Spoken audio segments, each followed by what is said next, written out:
புது income tax act பற்றி நிறையா பயமுறுத்துகிற மாதிரி வீடியோ வருது. நம்ம வீடியோவில் 2026 நியூ இன்கம் டேக்ஸ் ரூல் படி எப்படி டேக்ஸை சேவ் பண்ணுறது அல்லது எப்படி டேக்ஸே வராமல் பார்த்துக்கிறது அப்படிங்கிறத டீட்டெயில் பண்ண போகிறோம். PPF, ELSS, NPS, insurance, home loan, eighty C, eighty D இதெல்லாம் எந்தளவுக்கு யூஸ் ஆகும் அப்படிங்கிறதையும் பார்க்கலாம். இன்கம் டேக்ஸ் ரிட்டர்னை பொறுத்த வரைக்கும் ஓல்டு ரிஜிம் இருக்குது, நியூ ரிஜிம் இருக்குது, அதில் நிறைய குழப்பம் இருக்குது. அதுபோக வரி சேமிப்பு, வரி விலக்கு, வரி சலுகை இதுக்கெல்லாம் என்ன டிஃப்ரென்ஸு. இன்வெஸ்ட்மெண்ட்டை பொறுத்த வரைக்கும் டேக்ஸ் எஃபிஷியன்ட் இன்வெஸ்ட்மெண்ட் இருக்குது, டேக்ஸ் ஃப்ரீ இன்வெஸ்ட்மெண்ட் இருக்குது. வீடியோவை கேர்ஃபுல்லாக கடைசி வரைக்கும் பார்த்தீங்கன்னா உங்களுக்கு எது சூட்டபுளாக இருக்குது அப்படின்னு தெரிஞ்சுக்கலாம். வீடியோவை மற்றவங்களுக்கும் ஷேர் பண்ணுங்கள். வீடியோ எஜுகேஷன் இன்ஃபர்மேஷன் பர்பஸ்க்காக தான், எந்த பர்சனல் ரெக்கமெண்டேஷன் இல்லை. சரி, எதுக்காக டேக்ஸ் பிளானிங் 2026 முக்கியம் அப்படின்னு பார்த்தோம்னா, சட்டப்படி டேக்ஸை நாம் குறைக்கிறோம். அதே மாதிரி போஸ்ட் டேக்ஸ் ரிட்டர்ன், அதாவது வரிக்கு பிந்திய வருமானம், அதுதான் வருமானம் ஆக்சுவலாக, அது எவ்வளோ அப்படிங்கிறதையும் பார்க்க போகிறோம். கடைசி நிமிஷத்தில் இன்வெஸ்ட்மெண்ட்டுக்கோ டேக்ஸ் கட்டுறக்கோ அலையிறதை தடுக்கும்னு நினைக்கிறோம். அதே மாதிரி நீண்ட காலத்தில் ஒரு செல்வத்தை உருவாக்குறதுக்கு இது ரொம்ப யூஸ்ஃபுல்லாக இருக்கும். நியூ டேக்ஸ் ரிஜிமில் ஸ்லாபில் என்னென்ன டேக்ஸ் அப்படிங்கிறத பார்த்துடலாம். ஃபஸ்ட்டு இன்கம், ரெண்டாவது டேக்ஸ் ரேட்டு. 4 லட்ச ரூபா வரைக்கும் எந்த டேக்ஸும் கிடையாது. 4 லட்ச ரூபா 8 லட்ச ரூபா வரைக்கும் 5% டேக்ஸு. 8 லட்ச ரூபா 12 லட்ச ரூபா வரைக்கும் 10% டேக்ஸு. 12 லட்ச ரூபா 14 லட்ச ரூபா வரைக்கும் 15% டேக்ஸு. 16 லட்சத்துலேருந்து 20 லட்ச ரூபா வரைக்கும் 20% டேக்ஸு. 20 லட்சத்துலேருந்து 24 லட்சம் வரைக்கும் 25% டேக்ஸு. 24 லட்சத்துக்கு மேலே 30% டேக்ஸு. அதுபோக நம்ம இதில் 12 லட்சம் வரைக்கும் பார்த்தோம்னா 10% டேக்ஸ் வருது.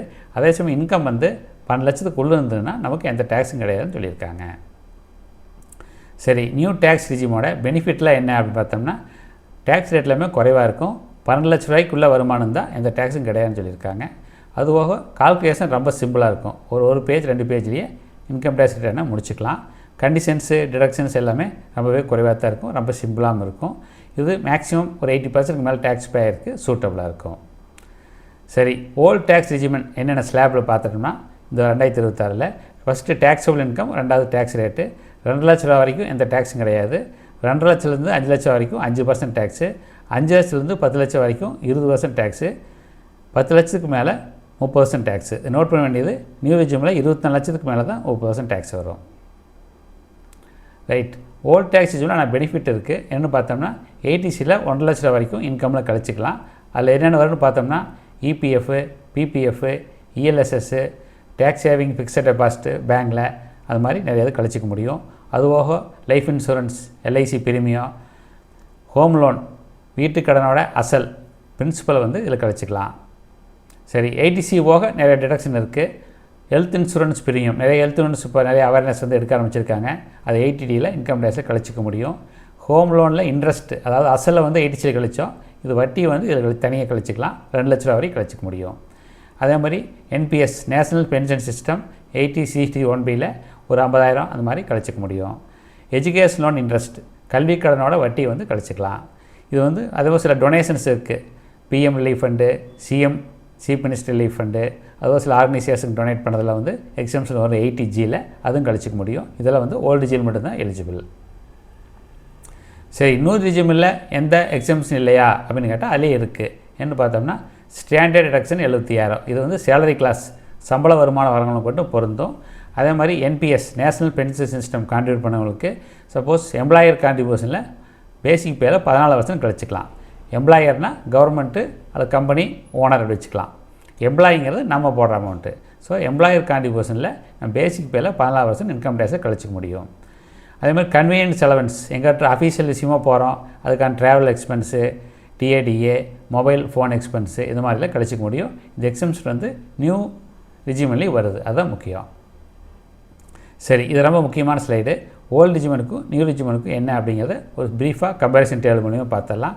ஃபஸ்ட்டு ஓல்டு ரிஜிமெண்ட், ரெண்டாவது நியூ ரிஜிமெண்ட். ஃபஸ்ட் டேக்ஸ் ரேட் பார்த்தோம்னா, ஓல்டு ரிஜிமில் ஹையாக இருக்கும்.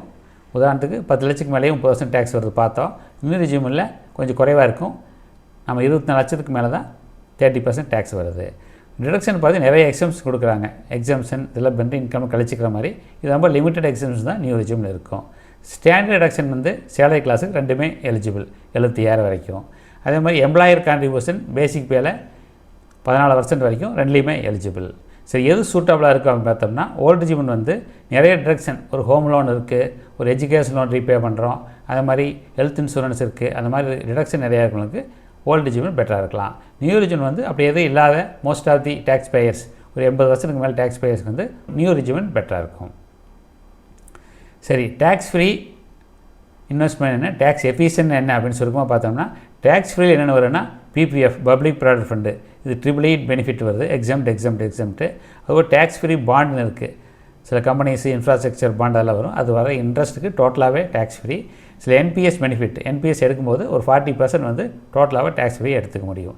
டேக்ஸ் எஃபிஷியன்ட் பார்த்தோம்னா ELSS, equal linked saving scheme, mutual ஃபண்டில் இன்வெஸ்ட் பண்ணுறது, ஷேர் வாங்குறதெல்லாம் பார்த்திங்கன்னா டேக்ஸ் எஃபிஷியன்ட், அதாவது மற்ற ஸ்லாபில் சேராமல் கொஞ்சம் குறைவான டேக்ஸ் இருக்கும். சரி, இது சுருக்கமாக சில ஸ்பெஷல் சில வந்து பார்த்துடலாம். பப்ளிக் ப்ராவிடென்ட் ஃபண்டு பிபிஎஃப், இது வந்து கவர்மெண்ட் கேரண்டி கொடுக்கக்கூடிய ஒரு இன்வெஸ்ட்மெண்ட் மெத்தடு. இதில் வந்து ஏடிசி மெத்தட் இருக்குது, 1 லட்சம் வரைக்கும் இன்கம் கிடச்சிக்கலாம். ஆனால் இது ஓல்டு ரிஜிமெண்ட் மட்டும்தான் ஏடிசி பெனிஃபிட் உண்டு. இன்ட்ரெஸ்ட் வட்டிக்கு வந்து டோட்டலாகவே டேக்ஸ் ஃப்ரீ, இது ஓல்டு ரிஜிமெண்ட் நியூ ரிஜிமெண்ட் ரெண்டுலேயுமே வரும். அதே மெச்சூரும் வந்து டோட்டலாகவே டேக்ஸ் ஃப்ரீ எடுத்துக்கலாம், 1 கோடியே வந்தால் கூட டேக்ஸ் ஃப்ரீ எடுத்துக்கலாம். இது நியூ ரிஜிமெண்ட் ஓல்டு ரிஜிமெண்ட் ரெண்டுலேயுமே எலிஜிபிள். இது லாங் டைம் இன்வெஸ்டருக்கு ரொம்பவே சூட்டபுளாக இருக்கும். பிபிஎஃப்பில் ஒரு 1 கோடி ரூபா கூட எப்படி டேக்ஸே எல்லாமே வாங்குறது அப்படின்னு தனியாக வீடியோ போட்டிருக்கோம். பார்க்காதவங்க நம்ம சேனலை சப்ஸ்கிரைப் பண்ணி இந்த வீடியோவும் பாருங்கள். அடுத்து நேஷ்னல் பென்ஷன் சிஸ்டம், என்பிஎஸ். இது வந்து ரிட்டையர்மெண்ட் ஃபோக்கஸ்க்காக உருவாக்கப்பட்டது. இது அடிஷ்னல் டேக்ஸ் பெனிஃபிட்டு ஒரு 50,000 அந்த மாதிரி வரும். இது வந்து மெச்சூரிட்டி வந்து டேக்ஸ் ஃப்ரீ மெச்சூரிட்டி கிடைக்கும், ஒரு பகுதி மட்டும், ஒரு 40% வந்து டோட்டலாகவே டேக்ஸ் ஃப்ரீயாக எடுத்துக்க முடியும். ரிட்டையர்மெண்ட் பிளானிங்க்கு ரொம்ப யூஸ்ஃபுல்லாக இருக்கும். என்பிஎஸ் 2024 புதிய ரூல்ஸ் எல்லாம் என்ன அப்படிங்கிற பற்றி தனியாக வீடியோ போட்டிருக்கோம், அதையும் பாருங்கள். சரி, டேக்ஸ் ஃப்ரீ பாண்டு, இதில் வரக்கூடிய இன்ட்ரெஸ்ட்டுக்கு டோட்டலாகவே டேக்ஸ் ஃப்ரீ. டேக்ஸ் ஃப்ரீ பாண்டுங்கிறது பொதுவாக ஒரு infrastructure bond, national highways authority, அந்த மாதிரி கவர்மெண்ட் பர்மிஷனோட சில பாண்ட் இஷ்யூ பண்ணுவாங்க. அதில் வரக்கூடிய வட்டிக்கு வந்து டோட்டலாகவே டேக்ஸ் கிடையாது. ஒரு ஃபிக்ஸ்டு இன்கம் வேணும், மாதம் எந்த விதமாக ரிஸ்க்கு வேண்டாம், ஷேர் மாதிரி ரிஸ்க்கெல்லாம் எதுவும் வேண்டாம் அப்படின்னு நினைக்கிறவங்களுக்கு ரொம்ப சூட்டபுளாக இருக்கும். இது இப்போ கவர்மெண்ட் ரிலீஸ் பண்ணலைனாலும் செகண்டரி மார்க்கெட்டில் என்எஸ்சி பிஎஸ்சியில் ட்ரேட் ஆகிட்டு இருக்கும், அது கூட நான் வாங்க முடியும். வாங்கினதுக்கப்புறம் வரக்கூடிய வட்டிக்கு வந்து டேக்ஸ் ஃப்ரீ. சரி, அடுத்து இபிஎஃப் அப்படின்னு சொல்லக்கூடிய எம்ப்ளாயீஸ் ப்ராவிடென்ட் ஃபண்டு, இபிஎஃப் ஸ்கீமில் இருக்கிறவங்களுக்கு இது பொருந்தும். இது ரிட்டைர்மெண்ட் சேவிங்ஸ் ஆப்ஷன் தான். இது வந்து ஓரளவுக்கு டேக்ஸ் எஃபிஷியண்ட்டாக இருக்கும். சேலரி வாங்குறவங்களுக்கு எம்ப்ளாயர் கான்ட்ரிபியூஷனுக்கு முதல்ல சொன்ன மாதிரி பேசிக் பேயில் 14% இன்கம் டேக்ஸில் கழிச்சிக்க முடியும். இது வந்து டேக்ஸ்க்காக மட்டும் இல்லாமல் லாங் டைமில் வெல்த் கிரியேட் பண்ணுறதுக்கு ரொம்ப யூஸ்ஃபுல்லாக இருக்கும். இபிஎஃப் 3.0 அப்படின்னு வீடியோ போட்டிருக்கோம், பார்க்காதவங்க இதையும் பாருங்கள். சரி, அடுத்து இஎல்எஸ்எஸ் சொல்லக்கூடிய ஈக்விட்டி லிங்க்டு சேவிங் ஸ்கீம். இது ஈக்விட்டி ஷேர் மார்க்கெட்டில் இன்வெஸ்ட் பண்ணக்கூடிய மியூச்சுவல் ஃபண்டு தான். இதுவும் டேக்ஸ் சேவிங்கில் கொடுக்குறாங்க. ஓல்டு ரிஜிமெண்ட்டில் 3 வருஷம் லாக்இன் பீரியட் இருக்கும். ஓல்டு ரிஜிமெண்ட் மட்டும் ஏடிசியில் பெனிஃபிட் கிடைக்கும். இது வந்து நீண்ட காலத்தில் ஒரு செல்வத்தை உருவாக்குறதுக்கு யூஸ்ஃபுல்லாக இருக்கும். சரி, இது நிறைய பேருக்கு டவுட் இருக்குது. ஒரு கேபிட்டல் கெயின் டேக்ஸு, ஷேர்ஸ் என்ன, ஈக்விட்டி மியூச்சுவலுக்கு என்ன வரும் அப்படின்னு பார்த்தோம்னா, மெயினாக 2ஆக பிரிச்சுக்கணும். Short term capital gain tax, அதாவது ஒரு வருஷத்துக்குள்ளே விற்றோம்னா வாங்கினதை ஷேராக இருந்தாலும் ஈக்விட்டி மியூச்சுவல் இருந்தாலும் வாங்கி ஒரு வருஷத்துக்குள்ளே செல் பண்ணோம்னா 20%, அதாவது ப்ராஃபிட்டில் 20% டேக்ஸ் கட்ட வேண்டியது இருக்கும். சரி, இதே ஒரு வருஷத்துக்கு மேலே வச்சுருந்து விற்றோம்னா வரக்கூடிய ப்ராஃபிட்டில் 1.5 லட்சத்துக்கு டேக்ஸ் எக்ஸம்ஷன் உண்டு. 1.5 லட்சத்துக்கு மேலே வரக்கூடிய ப்ராஃபிட்டுக்கு 12% டேக்ஸ் கட்டணும். நம்ம எந்த ஸ்லாப்லையும் சேராது. ஸோ ஹோல்டிங் பீரியட் முக்கியம். இது மற்ற டேக்ஸ் கம்பேர் பண்ணும்போது இது வந்து டேக்ஸ் வந்து குறைவாக இருக்கும். சரி, ஹெல்த் இன்சூரன்ஸ் ப்ரீமியம், இது வந்து நம்ம ஃபேமிலிக்கே ஒரு ஃபைனான்ஷியல் ப்ரொடெக்ட் பண்ணுறதுக்கு ரொம்ப யூஸ்ஃபுல்லாக இருக்கும். நிறைய அவேர்னஸ் இப்போ வந்துட்டுருக்குது. அதுவும் டேக்ஸ் பெனிஃபிட்டும் சில செக்ஷனில் எலிஜிபிலிட்டி கொடுக்குறாங்க. இது சீனியர் சிட்டிசனுக்கு கொஞ்சம் எக்ஸ்ட்ரா பெனிஃபிட்டும் கொடுக்குறாங்க. இது வந்து மெயினாக ஓல்டு ரிஜிமெண்ட் தான் பெனிஃபிட் இருக்கும். ஹோம் லோன் டேக்ஸ் பெனிஃபிட் பார்த்தோம்னா பிரின்சிபல் அசல் திருப்பி கட்டும்போது 1 லட்ச ரூபா வரைக்கும் ஏடிசியில் பெனிஃபிட் கிடைக்கும். வட்டிக்கு வந்து 2 லட்ச ரூபா வரைக்கும் செக்ஷன் 24(b)ல் எக்ஸம்ஷன் கிடைக்கும். இது ஓல்டு ரிஜிமெண்ட் தான். இது வந்து ஜெனுவனாக ஒரு வீடு வாங்கி லோன் வாங்கி திருப்பி பே பண்ணுறவங்களுக்கு யூஸ்ஃபுல்லாக இருக்கும். சரி, டேக்ஸ் பிளானிங் பண்ணும்போது என்னென்ன மிஸ்டேக் பண்ணக்கூடாது அப்படிங்கிறத பார்த்துடலாம். வருஷ கடைசியில் மட்டும் போய் அவசரமாக ஒரு இன்வெஸ்ட் பண்ணலாம், அதை அவாய்ட் பண்ணணும். அதே மாதிரி டேக்ஸ் ரிஜிமெண்ட் உங்களுக்கு ஓல்டு ரிஜிமெண்ட் பொருந்துமா நியூ ரிஜிமெண்ட் பொருந்துமான்னு கரெக்டாக பார்க்கணும். அதுக்கு மேலே குழப்பம் இருந்தால் ரெண்டுலேயும் தனித்தனியாக போட்டு பார்த்துடலாம். சப்போஸ் உங்களுக்கு ஓல்டு ரிஜிமெண்ட்டில் 20,000 டேக்ஸ் வருது, நியூ ரிஜிமெண்ட்டில் 10,000 டேக்ஸ் வருது அப்படின்னா நீங்கள் நியூ ரிஜிமெண்ட் சூஸ் பண்ணிக்கலாம். அதே மாதிரி கேபிட்டல் கெயின் டேக்ஸ் சில வாங்கி விற்கும்போது, ஒரு இடம் வாங்கி விற்றாலோ, ஒரு கோல்டு வாங்கி விற்றாலோ, அல்லது ஷேர் வாங்கி விற்றாலோ வரக்கூடிய ப்ராஃபிட் வேறு கேபிட்டல் கெயின் வேறு, அதுக்கு ஒரு டேக்ஸ் ஒவ்வொன்றுக்கும் ஒரு மாதிரி இருக்கும். அது எனக்கு பார்த்துக்கணும். அதுவோ பேங்க்கில் டெபாசிட் பண்ணியிருந்தோம்னாவோ போஸ்ட் ஆஃபீஸ் டெபாசிட் பண்ணியிருந்தாவோ அதில் வரக்கூடிய வட்டிக்கு வந்து டேக்ஸ் வரும். அந்த டேக்ஸை எனக்கு தான் பாருறோம். எல்லாமே நம்ம ஸ்லாபில் சேரும். ஸோ இதுக்கான ரெக்கார்டில் கரெக்டாக மெயின்டைன் பண்ணிக்கணும். சரி, எது பெஸ்ட் அப்படின்னு பார்த்தோம்னா, சேஃப்டி முக்கியம் அப்படின்னு பார்த்தோம்னா பிபிஎஃப் பப்ளிக் ப்ராவிடென்ட் ஃபண்டு பெட்டராக இருக்கும். ரிட்டையர்மெண்ட் பிளானிங் பெட்டராக வேணும் அப்படின்னு நினச்சோம்னா நேஷ்னல் பென்ஷன் சிஸ்டம் என்பிஎஸ் பெட்டராக இருக்கும். சேலரிஸ் எம்ப்ளாயீஸ்க்கு இபிஎஃப் எம்ப்ளாயீஸ் ப்ராவிடென்ட் ஃபண்டு பெட்டராக இருக்கும். லாங் டேர்மில் நீண்ட காலத்தில் க்ரோத் வேணும் நினைக்கிறவங்களுக்கு இஎல்எஸ்எஸ், அதாவது ஈக்விட்டி இன்வெஸ்ட் பண்ணக்கூடிய மியூச்சுவல் ஃபண்ட் பெட்டராக இருக்கும். டேக்ஸ் ஃப்ரீ இன்கம் வேணும் நினச்சோம்னா டேக்ஸ் ஃப்ரீ பாண்ட் ஓகேவாக இருக்கும். ஹெல்த் ப்ரொடெக்ஷன் வேணும் நினைக்கிறவங்க ஹெல்த் இன்சூரன்ஸ் கண்டிப்பாக எடுக்கணும். வீட்டு வாங்கி லோன் ரீபே பண்ணுறவங்களுக்கு ஹோம் லோன் பெனிஃபிட் பெட்டராக இருக்கும். இது ஒருத்தருக்கு ஒன்றும் பெனிஃபிட் இருக்காது. மேக்ஸிமம் சுமார் ஒரு 4 மிக்ஸ் பண்ணி, அதாவது ஒருத்தரே வந்து ஒரு பிபிஎஃப் கொஞ்சம், என்பிஎஸ்சில் கொஞ்சம், இஎல்எஸ்எஸ் அது கொஞ்சம், அது மாதிரி போடுறது மிக்ஸ் பண்ணி போடுறது பெட்டராக இருக்கும்.